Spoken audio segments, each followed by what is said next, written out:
Alright, this is Joe Amazon. I want to put up another video because I missed a couple things from the last video with my discus setup and pH that I want to talk about really quick. There's a couple shout outs and thanks I want to give to a couple guys that helped me out in this hobby a lot.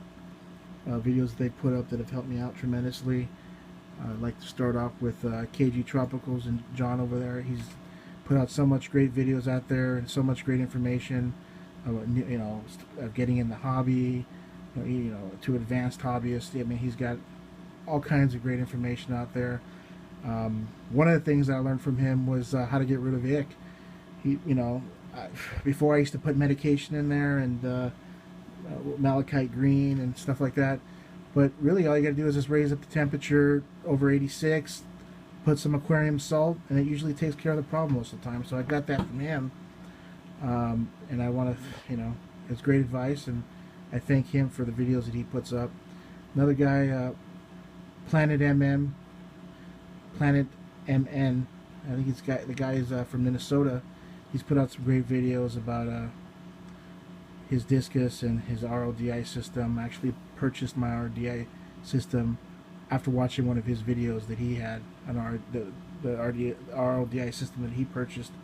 I ended up being influenced to get what he got. So thank you for that. I much appreciate that.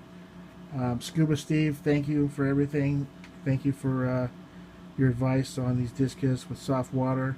I got a lot of terrible advice from the beginning. People telling me, LFS stores telling me, doesn't matter, your tap water's fine, they'll adjust. I mean, I've read a lot of books about discus fish, and some of them will say, you need the low pH, and you get some other books that'll just immediately say, oh no, these guys can, they can handle hard water, they're adaptable, they're a new, these since they're a new strain and they've been tank raised, it's totally fine.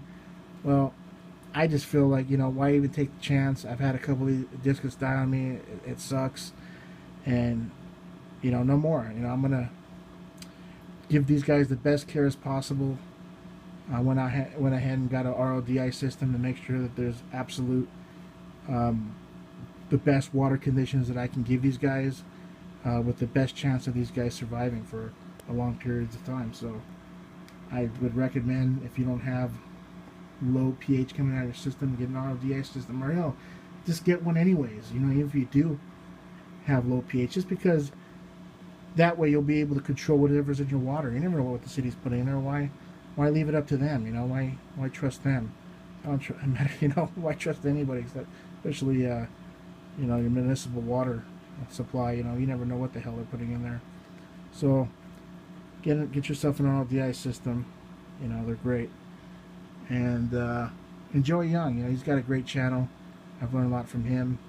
Got a lot of great information. So I appreciate these videos and the videos that all these guys put out. It's just great stuff, and in this hobby I've learned that you have to find the advice that makes sense to you, that works for you, and then disregard the advice that doesn't make sense to you. There's so many opinions and so many things, and there's so many people telling you to do it this way, and then you got somebody else telling you to do the complete opposite. There's a lot of that I've realized in this hobby that I've seen, and I have to take with experience of my own which advice seems valid and which advice doesn't. And there's just so many other things, like medicating fish. I haven't really found a site that there's some sites that are pretty good, but again, you go on different sites, you get different information sometimes. Some things are usually the same, and so when it's usually the same type of advice, then I kind of go, okay, maybe this is true, But there's so much different stuff out there, medication, how to medicate, how long to medicate for, all this stuff, and you just really have to do your best with your experience to figure out what works best for you. So anyways, that's about it. I don't want to go too long here, but stay tuned for some more videos. Thanks for watching.